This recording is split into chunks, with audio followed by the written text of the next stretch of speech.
Tudo bem com você de casa? Tudo bem com você que está aqui presente hoje? Aqui em São Paulo está um friozinho, bem friozinho, e uma turma guerreira saiu de casa, talvez tenha vindo de longe, está aqui. Quero prometer que nós vamos caprichar para vocês e para você que está em casa também. Gente, processo do trabalho, abre o seu coração. Normalmente as questões são boas de processo do trabalho. Nós vamos seguir a seguinte ordem. Vamos para um tema, vamos bater procedimento sumaríssimo. Revisamos no modo turbo, porque falta pouco tempo para a prova. Não adianta muito anotar. Então, você não quer anotar, não é? Não, eu sei que você quer. Então, vamos combinar o seguinte. Quem manda é você. Então, vamos combinar assim. Se você quer anotar, você podia colocar o artigo, os artigos. E aí, se você ficar com uma dúvida, você pode colocar um asterisco. E aí, sim, você escreve o tema. Você vai lembrar. O meu objetivo é que você saia daqui hoje, e daí do lugar onde você nos assiste, com a matéria na cabeça, até segunda-feira. Está chegando, gente, está chegando, está chegando. Se desapega desse papel, porque está chegando. Vamos lá? Então, o primeiro artigo, combinado não sacar, procedimento sumaríssimo. Esse é um tema que sempre cai. Não é da reforma trabalhista, como serão a maioria dos temas que nós vamos ver aqui hoje, mas não é só de reforma que vive a prova, certo? Então, o artigo é o 852-A e seguintes da CLT. Se você anotou agora, larga tudo e vem aqui comigo. 852-A e seguintes. Gente, nós temos 3 tipos de procedimentos no processo do trabalho para os dissídios individuais. Quais são os procedimentos? São procedimento sumário, procedimento sumaríssimo e o procedimento ordinário. O que define o procedimento? É um único critério, é o valor da causa. Quando o valor da causa é de até 2 salários mínimos, o procedimento é sumário. Acima de 2 e até o queridinho do examinador, até 40 salários mínimos, inclusive 40, nota, até 40, o procedimento é sumaríssimo. E acima de 40, o procedimento é o procedimento ordinário. O que define o procedimento no processo do trabalho é só o valor da causa. Se o valor da causa não ultrapassa 40 vezes o salário mínimo, o procedimento é o sumaríssimo. Quais são os 4 temas principais sobre o procedimento sumaríssimo? Primeiro, é o número máximo de testemunhas. O número máximo de testemunhas no procedimento sumaríssimo é de 2 para cada parte, 2. Então, qual é a diferença em relação ao procedimento ordinário? No procedimento ordinário, são 3 para cada parte. No procedimento sumaríssimo, 2. E no inquérito judicial para apuração de falta grave, esse número é elevado a 6. Agora, você precisa ficar atento, porque o examinador crê que você acredita que tem que ter rol de testemunhas no procedimento sumaríssimo. E não há, gente. Não há rol de testemunhas. Então, como as testemunhas comparecem em audiência no procedimento sumaríssimo? Espontaneamente. Como que elas comparecem? Espontaneamente. Funciona assim. Você leva suas testemunhas no dia da audiência.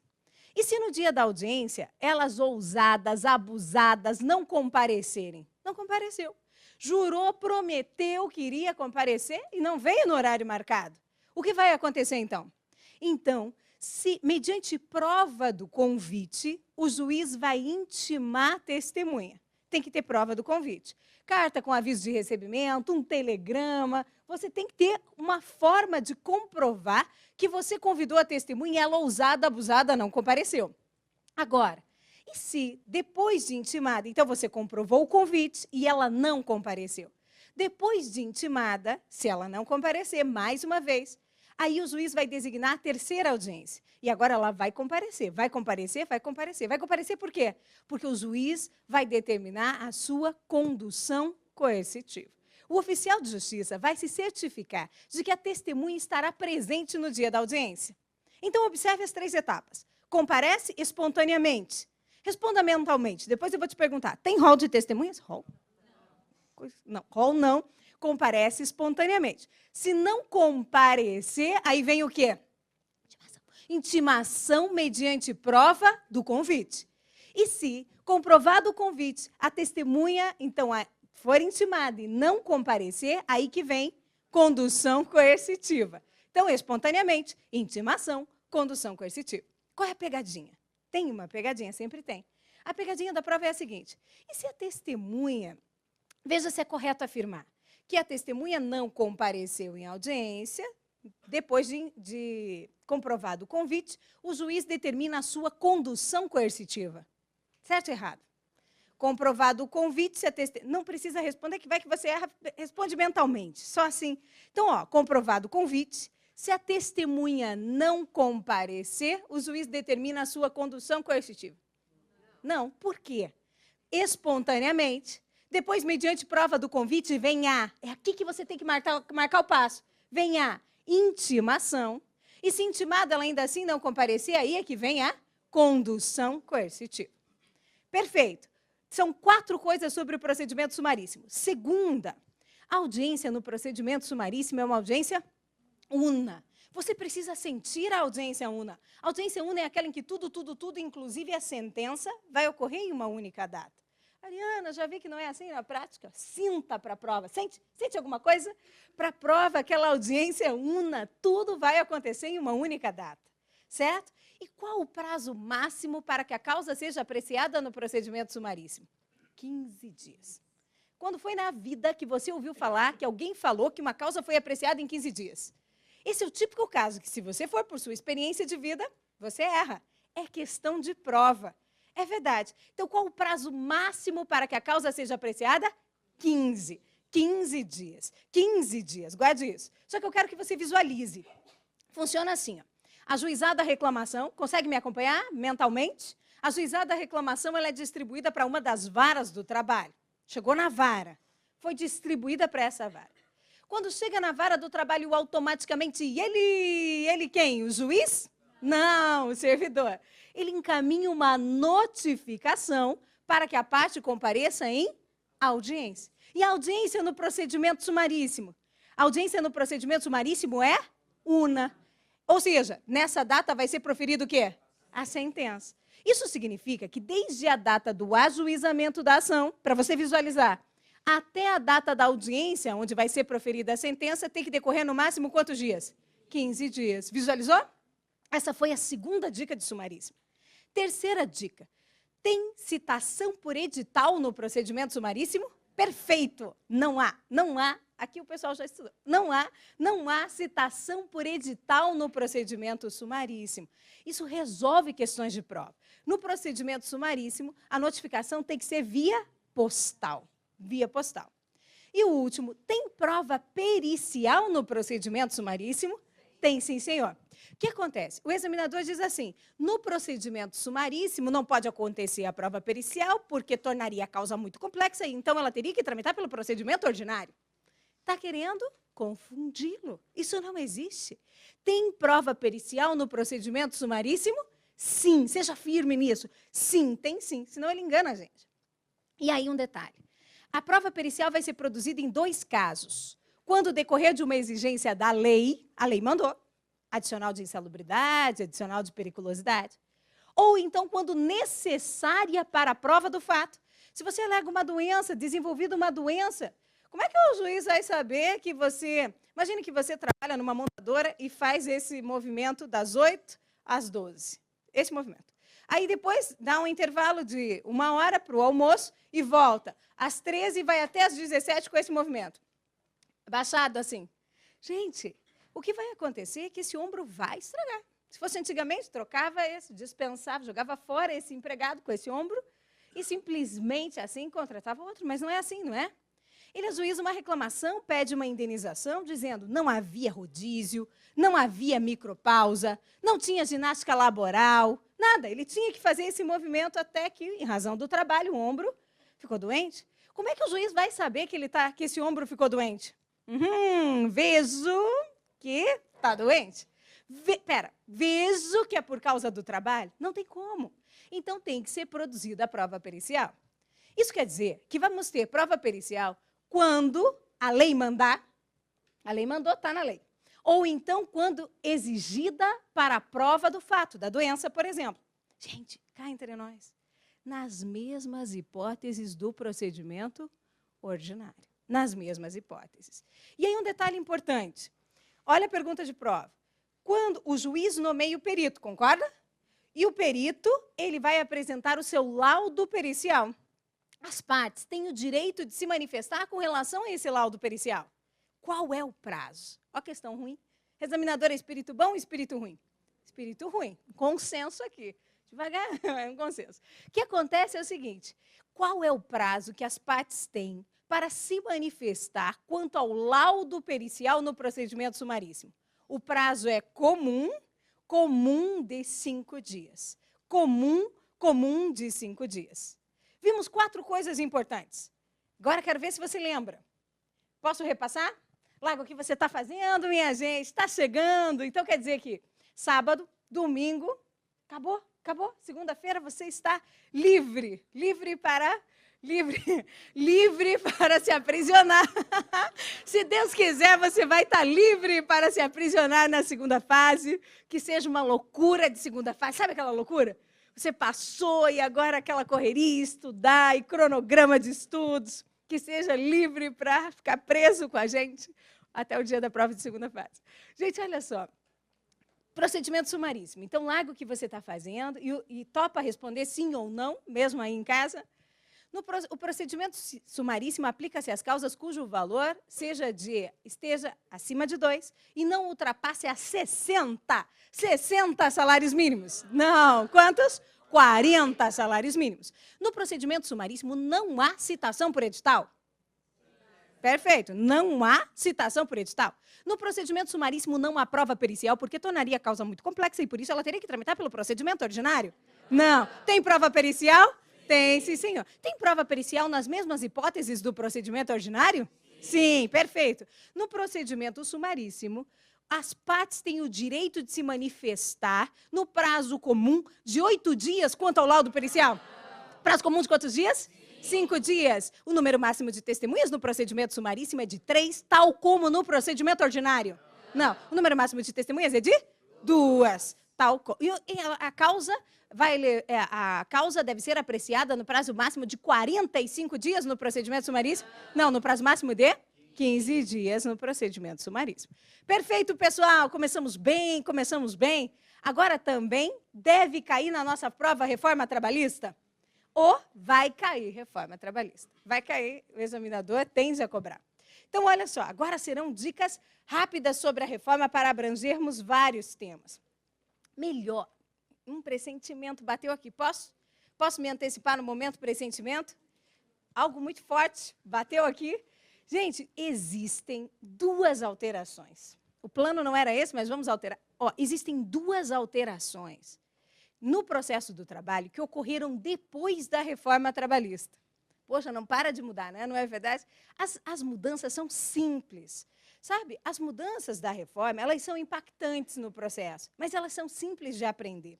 E tem 2. Imagine, então, se elas têm chance de cair na prova. São 2. O artigo é o 818 da CLT e o artigo é o 775A, 819. Desculpa, gente. Vocês anotaram aí? Pode riscar? Desculpa. 819 da CLT e o artigo 775A da CLT. Vamos ao 819. Esse aqui tem tudo para aparecer. 819 fala sobre quem vai pagar as despesas do intérprete. Quem vai pagar? Quando a testemunha não souber falar a língua nacional, quem vai pagar as despesas do intérprete? Hoje é a parte sucumbente.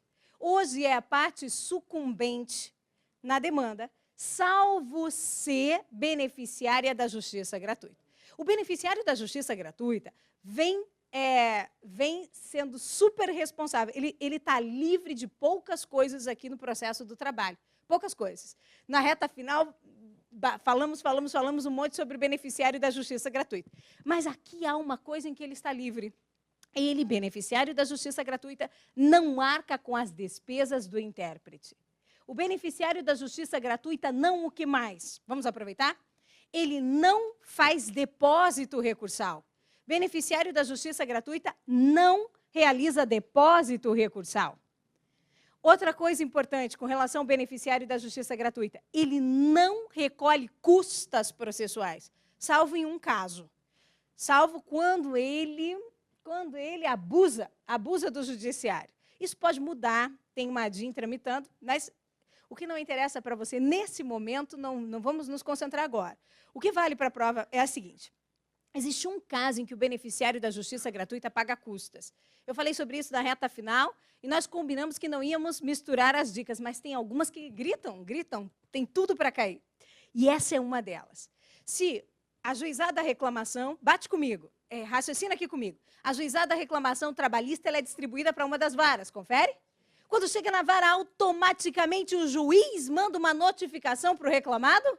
Não, o servidor manda uma notificação para o reclamado comparecer onde? Em audiência. Perfeito, em audiência. Se o reclamante não comparece em audiência, o processo é arquivado. E se o processo é arquivado, o reclamante tem que recolher custas. Inclusive, o beneficiário da justiça gratuita, se ele não puder justificar sua ausência em 15 dias. Então, olha só. O beneficiário da justiça gratuita, em regra, não recolhe custas. Em regra, não recolhe custas. Só recolhe se ele não comparecer onde? Em audiência. E mais, e se ele não puder justificar em 15 dias. Então, o beneficiário da justiça gratuita faz depósito recursal?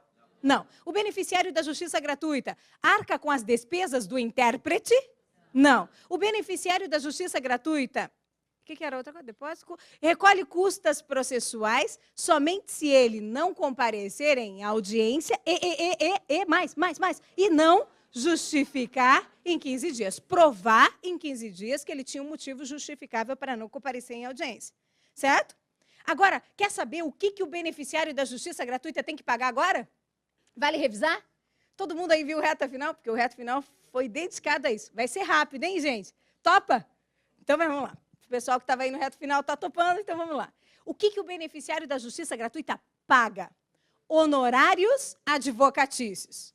Honorários advocatícios. Paga honorários periciais. Honorários advocatícios e honorários periciais. Mais um detalhinho sobre isso aqui. Ó, paga honorários advocatícios com o dinheiro que ele tira da onde? Do mesmo processo. Ou então... de outro processo. Ou então, não vou pegar o dinheiro da conta dele, gente. Ou então, no prazo de 2 anos, eu não posso simplesmente executar, isso pode ser uma pegadinha. Não, no prazo de 2 anos, eu tenho que comprovar que ele perdeu a condição de beneficiário da justiça gratuita. Se eu puder fazer essa prova, aí eu posso executá-lo. Vou comentar com você os honorários periciais, porque aí... depois eu vou fazer as perguntas. É aqui que ele vai querer pegar você. Essa pergunta vai valer a sua presença aqui cedo, se cair na prova. E a de vocês aqui, em São Paulo, que me deu uma dó, tá maior frio, gente, maior frio. O pessoal está aqui, firme e forte. Vamos lá.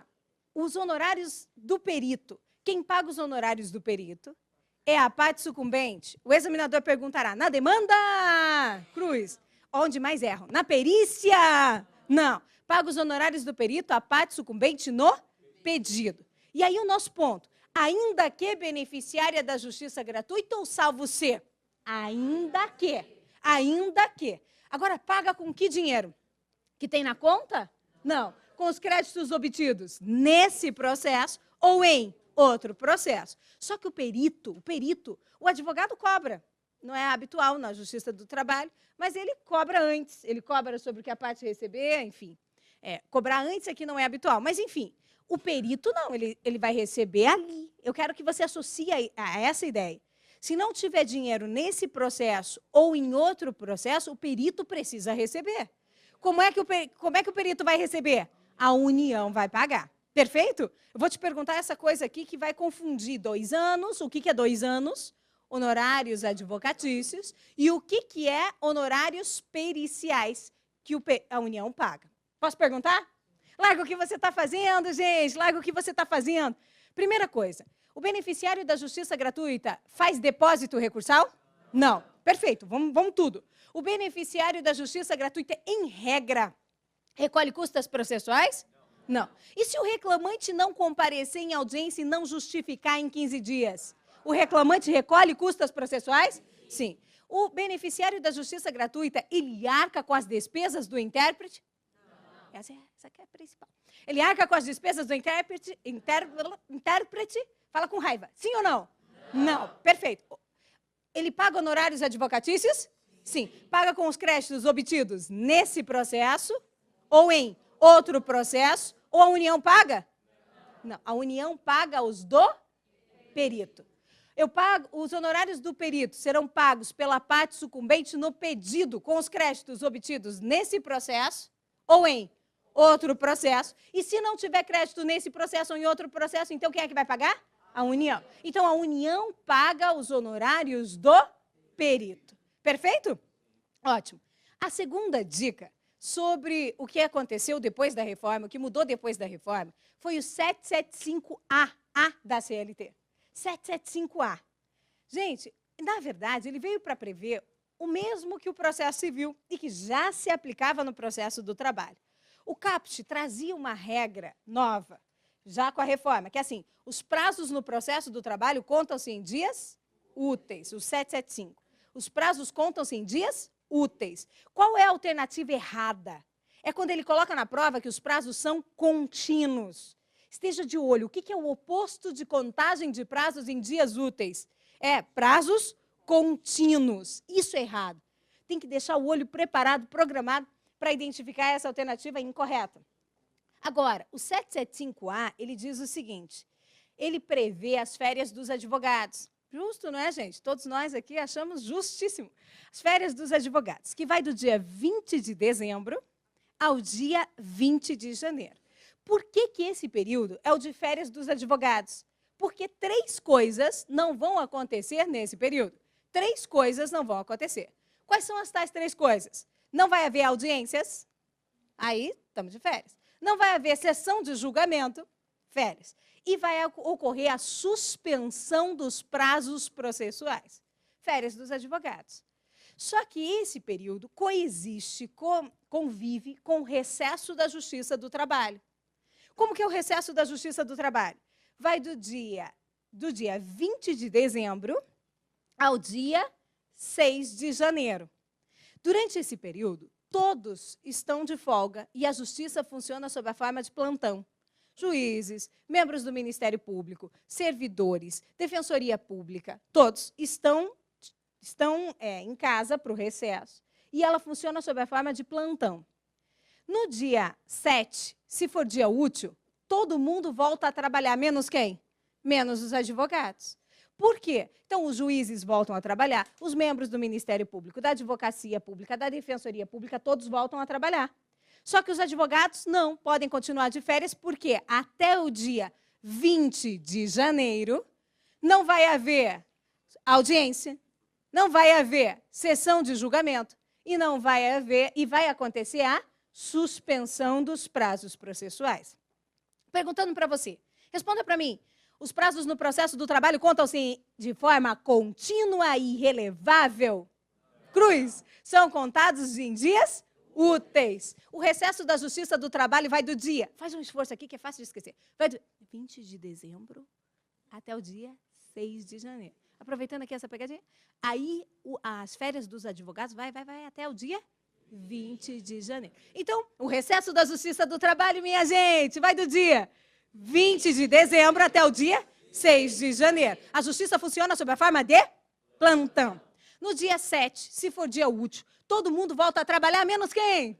Menos a gente, é isso. Que vai até o dia 20 de janeiro. Não tem audiência, não tem sessão de julgamento e os prazos ficam interrompidos. Cruz. Ele chega a ver. Não, os prazos ficam suspensos. As nossas questões de processo do trabalho costumam ser as últimas, então você tem que estar bem atento. Beleza, gente? Vamos então agora para mais dicas. Mais dicas agora, reforma trabalhista. Já falamos sobre o procedimento sumaríssimo, que não é reforma. Já falamos sobre o pós-reforma trabalhista. Então agora vamos falar sobre a reforma. Estou achando que vai cair nessa prova audiências no processo do trabalho. Vimos um pouco, mas agora quero falar do reclamado. Gente, quando nós falamos do reclamado, vamos só contextualizar o artigo, né? Primeiro artigo, o combinado não sai caro. O artigo é o 844, parágrafos 4º e parágrafo 5º, parágrafos 4º e 5º da CLT. Olha o que acontece.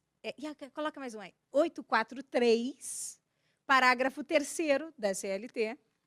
E só mais um. 841, parágrafo 3º da CLT. Vou comentar na ordem, tá?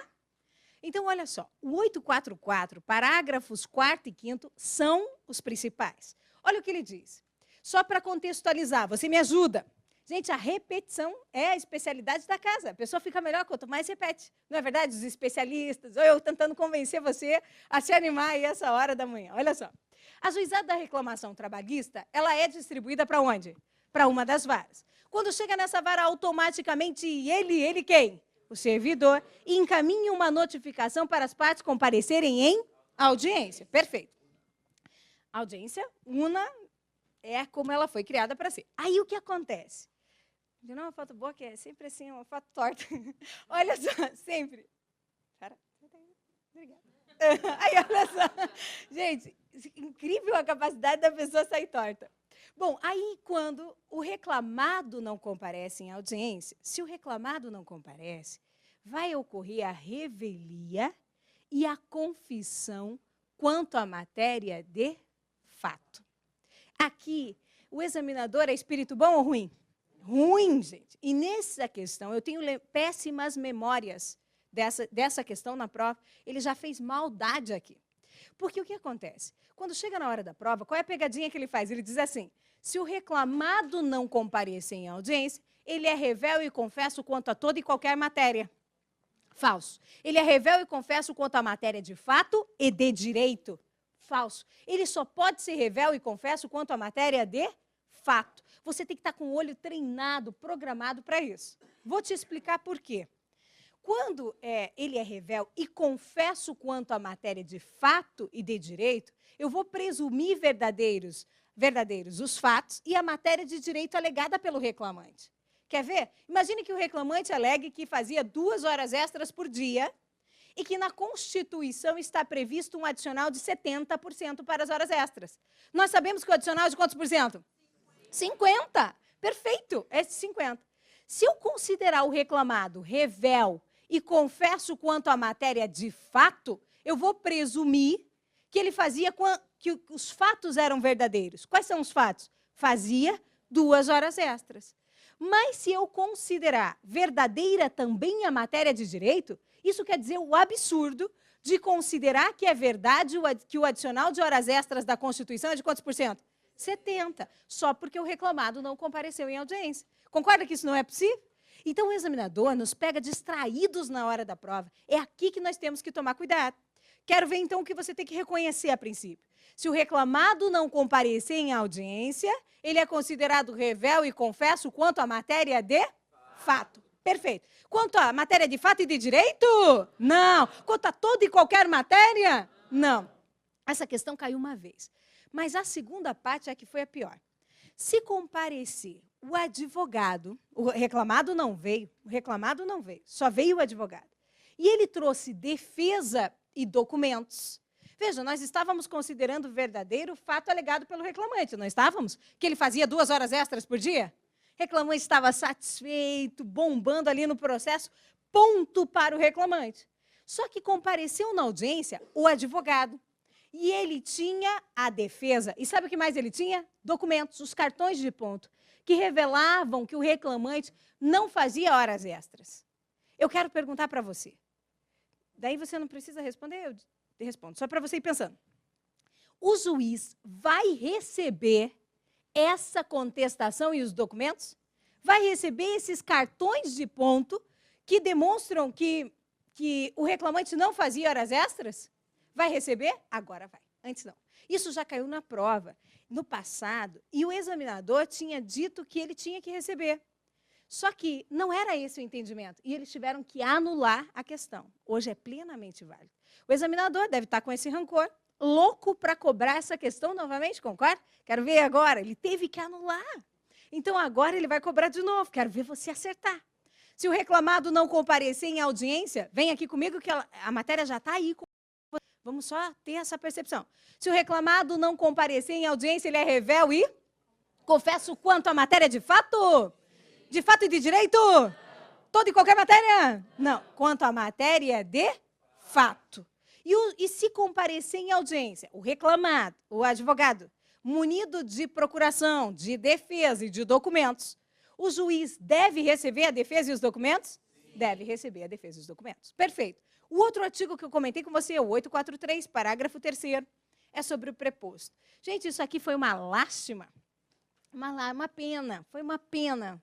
O legislador é um espírito ruim ou é só o examinador? O legislador também é um espírito ruim. E aí o que ele fez? Ele determinou que o preposto não precisa ser empregado.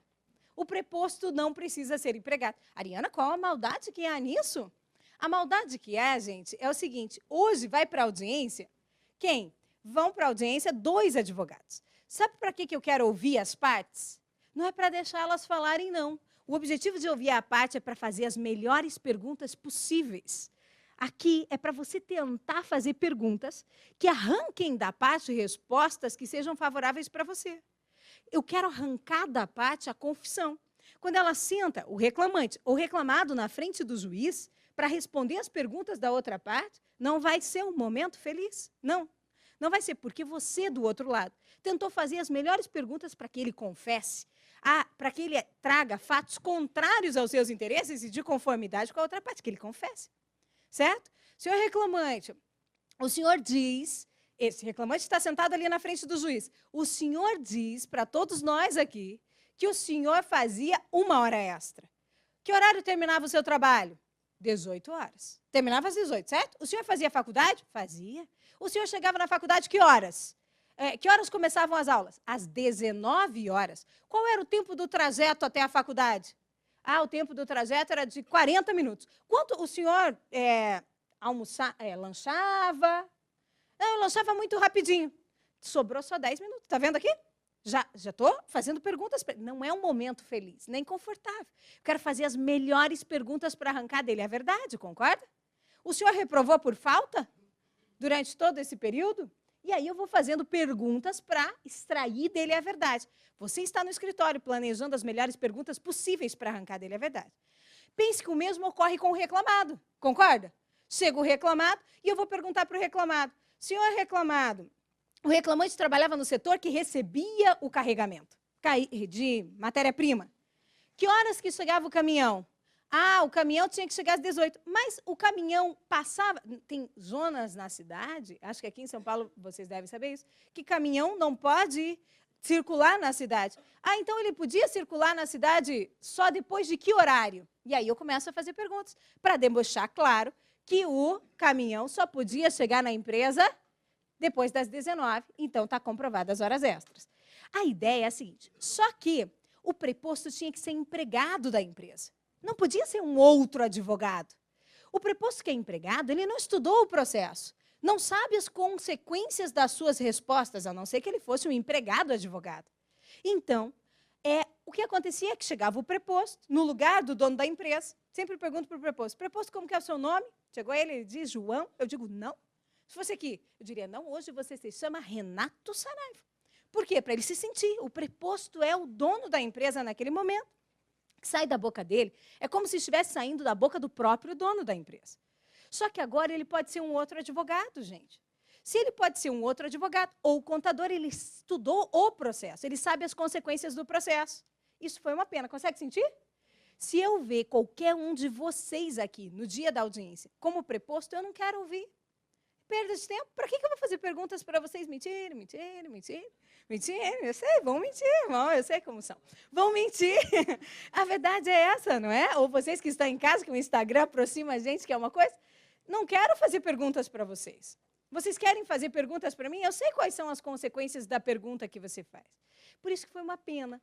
Hoje o preposto, ele não precisa ser empregado. Essa é a cara da reforma. Fácil de aprender, mas impactante.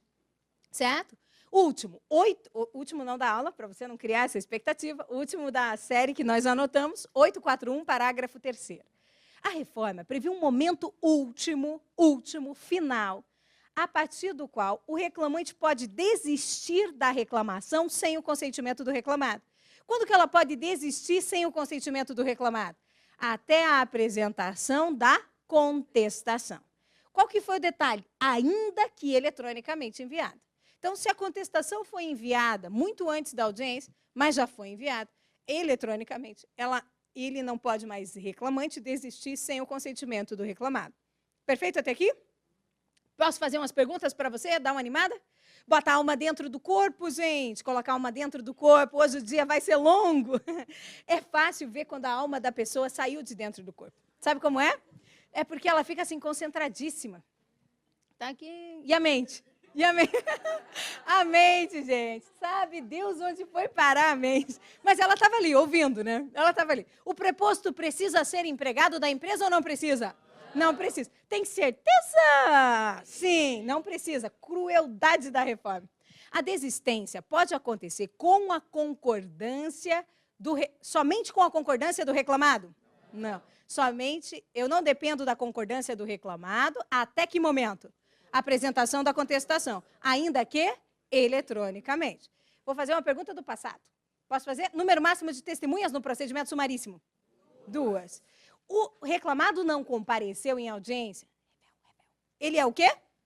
Revel. E confesso quanto à matéria de fato. Ah, você não vai esquecer. Ah, você não vai esquecer. De fato. E o juiz recebe contestação e documento, sim ou não? Sim, recebe contestação. Uma pena, também é uma pena. Reclamado não veio, é uma pena. Aí, gente, vamos para uma outra rodada? Nem só de reforma vive a prova. Estou achando que pode cair nessa prova recurso adesivo.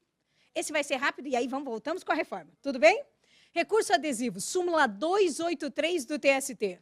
Recurso adesivo 283. 3 minutos. E aí, como funciona?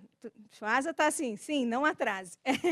Olha só, recurso adesivo é assim. Cabe recurso adesivo no processo do trabalho? Sim, cabe. Ativar o processo de memorização, fixação máxima, ultrafixante. Cabe nas hipóteses de RO, que é o recurso ordinário, perfeito? RR, embargos, que é embargos ao TST, e agravo de petição. RO, RR, embargos, que é embargos ao TST, e agravo de petição. Perfeito. Todo mundo, minha gente, diz aí. Quais são os recursos? Está acabando o tempo, temos que nos unir. Quais são os recursos que admitem a possibilidade de recurso adesivo no processo do trabalho? RO, RR, embargos e agravo de petição. Fique com o olho treinado, preparado. Tem um ponto que o examinador vem. Qual é o ponto? As matérias precisam estar vinculadas a do recurso adesivo e do recurso principal ou não? Não precisam estar relacionadas. Certo? Então, a matéria não precisa ser a mesma. Cuidado com isso. E agora vamos voltar para a reforma trabalhista. Gente, olha só. Com relação à reforma, teve outra notícia impactante. Não fiquem tristes. A execução no processo do trabalho. O artigo é o 878 da CLT, 878. A execução no processo do trabalho, não é mais de ofício, mas há uma exceção. Há que se tomar cuidado com as exceções? Examinador é espírito bom ou espírito ruim? Ruim. E aqui a exceção é bastante forte. Olha o que acontece. Quando a execução não é mais de ofício, depende de requerimento da parte, salvo quando se tratar de jus postulandi. Salvo quando se tratar de jus postulandi, quando o exequente estiver sem advogado. Então, na hipótese de jus postulandi, a execução vai continuar sendo de ofício aqui no nosso processo do trabalho. E último minuto, depósito recursal. Tudo para cair na nossa prova, tem tudo para cair. Quem são os isentos de depósito recursal? Quer anotar o artigo? Combinado, não sacaram, né? O artigo é o 899, parágrafos 9º e 10º. Usando aqui o 9º e 10º, olha só. Ativar o processo de memorização, fixação máxima, gente. Ultrafixante agora. Quem são os isentos? Beneficiário da justiça gratuita, já tínhamos falado dele. As empresas, as entidades filantrópicas, como você vai lembrar? São aquelas que ajudam outras. São mais do que sem fins lucrativos, certo? Filantrópicas e as empresas em recuperação judicial. Judicial, não é em liquidação extrajudicial. Cuidado com isso. Liquidação extrajudicial tem que fazer o depósito, se ele cobrar na prova. É empresa em recuperação judicial. E agora, para finalizar, força total, vamos falar dos que têm que recolher depósito pela metade. Quem vai recolher pela metade? Não dá tempo de anotar, minha gente. Não dá tempo, é agora, é para gravar. Fiquem aqui, não dá tempo. Vão nos expulsar daqui, olha só. Comigo, concentra que você não vai esquecer. Até segunda-feira você não vai esquecer. Até segunda, para garantir. Olha só. Primeiro, são as entidades sem fins lucrativos. Quem é mais pobre? Entidade filantrópica ou sem fins lucrativos? Filantrópica que ajuda os outros. Então, sem fins lucrativos. Quem mais? Empregador doméstico. Só ouve, daí você me diz para finalizar. Concentra. Empregador doméstico. Microempresa e empresa de pequeno porte. Todo mundo mais ou menos ali, tá vendo? Microempresa e empresa de pequeno porte. E microempreendedor individual. Tranquilo. Deixa eu vou falar outra vez. Beneficiário da justiça gratuita? Ele é isento. Então, entidade sem fins lucrativos. Não é filantrópico. Empregador doméstico. Fala só baixinho, só baixinho. Microempresa e empresa de pequeno porte. E o último, microempreendedor individual. Gravou? Topa repassar, minha gente? Topa repassar? Me diz aí. Quem são? Quem são? Eu te pergunto, se é isento ou metade? Pode ser? Vai ser rápido. Para finalizar, me diz uma coisa. Beneficiário da justiça gratuita? Isento. Entidade filantrópica? Isento. Entidade sem fins lucrativos? Metade. Empregador doméstico? Metade. Microempreendedor individual? Metade. Beneficiário da justiça gratuita? Isento, já foi. Então, beleza, minha gente, fechou. Quero agradecer a todos vocês, a presença, por você estar aí de manhã, ao meu amigo amado, professor Renato. Eu quero dizer para vocês o seguinte, a diferença entre passar e não passar agora é você acreditar que vai para a prova, não só com o que você aprendeu aqui, mas vai para a prova com a sua experiência de vida. Tudo que você aprendeu até chegar aqui, sim ou não? Chegou aqui ontem, você acha que podia ter estudado mais? Sempre acha, gente, sempre acha, mas sempre vai achar. Você tem que acreditar. Agora é hora de acreditar. Quando você chegar no espelho, você vai dizer, eu vou passar. Você vai passar ou não vai? Gente, quando é para ser seu. Se essa prova é para ser sua, ninguém tira. E sabe quando que ela vai ser sua? Quando você acreditar. Quando você chegar até a última questão achando que essa prova é para ser sua. Você vai lá só buscar a sua carteirinha. Não deixa nem o medo tomar conta de você. Vamos passar ou não vamos, minha gente? Sim, quero ver vocês arrebentarem nessa prova. Um super beijo. Tchau.